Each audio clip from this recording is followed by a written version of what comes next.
Bien, la posibilidad de hacer el doctorado nace después de la capacitación que realicé con la maestría en tipografía en la Universidad de Barcelona. Estaba aquí en la facultad y a partir de una charla con la doctora María Ledesma, ella me ofreció la posibilidad de ser mi directora para presentarme al doctorado en diseño de la Universidad de Buenos Aires. En ese momento, bajo la posibilidad de que ella fuera mi directora, también hablé con Horacio Gorodischer para que fuera mi codirector y preparar el proyecto para ingresar al doctorado. Paralelamente se dio la oportunidad de que me presenté a las becas de doctorados para docentes de la Universidad Nacional Litoral y obtuve esa beca. La tesis se llama Escritura de los bordes, la expresión de la forma escrita cinética. Y tiene como punto de partida la escritura, que en su concepción tradicional la escritura ha sido mirada desde su aspecto estático, desde su capacidad de permanencia en el tiempo y con esta idea de que tiene una función mnemónica para ser garante de la memoria colectiva. Entonces, sabemos, sin embargo, que a partir de las pantallas y de todo el mundo actual que nos rodea, los textos se mueven, se transforman y desaparecen. Es decir, que hay un componente efímero, un componente cinético, que es particularmente lo que abordé en esta tesis en la escritura.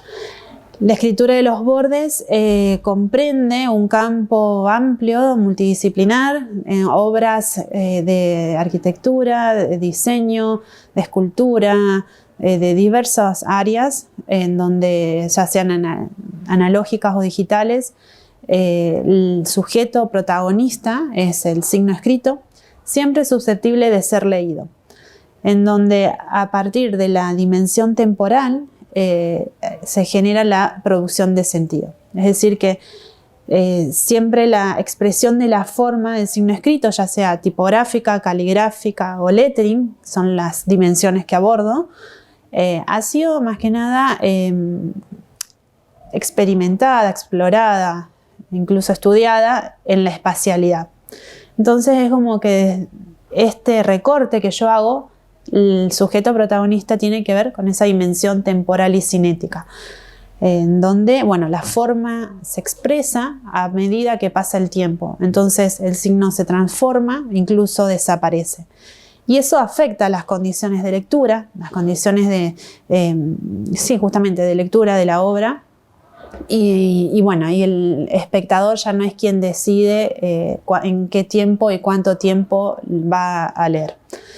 Entonces también desde ese lado, uno de los aspectos que la escritura de los bordes va a compartir con la oralidad, porque esta condición efímera del discurso en el tiempo es propio de la oralidad, es la expresión de la fuerza ilocucionaria.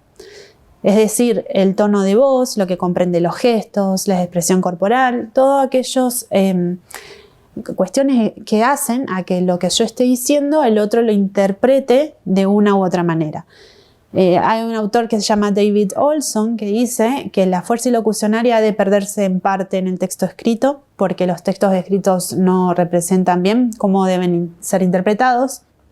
Y ante esto también Horacio Gorodischer, él habla de la posibilidad de la tipografía y el diseño gráfico de recuperar la fuerza ilocucionaria. Entonces yo parto de ahí y ver, bueno, de qué manera a partir de la dimensión cinética y de las condiciones propias que esto lleva, que tiene que ver la transformación, la cuestión temporal a la hora de la lectura, desde el signo, ¿no es cierto? Cómo todo eso influye, aporta al modo en que se transmite la fuerza ilocucionaria. También desde ese lado cómo se pueden generar otros modos de representación y expresión de la forma escrita en esta dimensión espacio-temporal. Una de las áreas importantes de la tesis tiene que ver con un capítulo específicamente de Type in Motion, tipografía cinética en las obras digitales, en donde este tema también toca mi área profesional, mi recorrido profesional. Yo me dedico hace tiempo ya al motion graphics y específicamente trabajo en tipografía cinética y esto paralelamente también desde lo académico también lo he profundizado con cursos y con algunos artículos que también he trabajado en los marcos a lo mejor de los proyectos CAID. Y acá me interesa valorar que durante los años de transcurso del doctorado, así sea ya cursando algunos seminarios y generando los proyectos, también la posibilidad de hacer estos artículos dentro del marco de la FADU acá en UNL, en los proyectos CAID, me ayudó a avanzar en la escritura propia de la tesis. De hecho, 2 capítulos de la tesis nacen de artículos generados para el SIGRADI, trabajados durante los procesos de los CAID. Entonces, bueno, eso también es importante, que no es algo que se disocia, sino que es todo el tiempo un conjunto de temas y de experiencias, ¿no? Tanto académicas como profesionales. El hecho de estar capacitándose continuamente, en este caso en el doctorado, de alguna manera uno empieza a abrir la cabeza, a salir del propio campo disciplinar y si bien es difícil y tenés que mantener el enfoque, el recorte, es como que cuando empezás a descubrir cosas te vas yendo por distintos caminos y después ahí los directores también siempre ayudan a volver a focalizar. Todo ello de alguna manera enriquece la cuestión también, el proceso proyectual profesional, porque se trata de empezar a ver tu propio objeto de estudio, tu campo de conocimiento desde otras disciplinas, de alguna manera, ¿no? Entonces, el objeto de estudio en mi caso yo lo construí no solo desde el diseño, sino también desde lo que dice la filosofía, la sociología, la antropología, incluso la arquitectura y el arte mismo.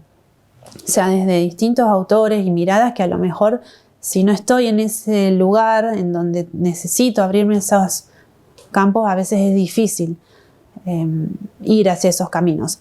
En mi caso, el proceso proyectual en el área del motion graphics y de la tipografía no se disocia del momento de proceso y de estudio que tiene que ver con todo lo que me fue llevando a realizar la tesis. De alguna manera, construir una metodología para abordar un objeto de estudio, generar una herramienta de análisis, generar modos de cómo observar, cómo abordar un problema, también eso se puede trasladar al área de lo profesional a la hora a lo mejor de realizar un proyecto concreto o de generar determinados pasos y procesos que necesitan ciertas metodologías. Entonces, de alguna manera se complementan.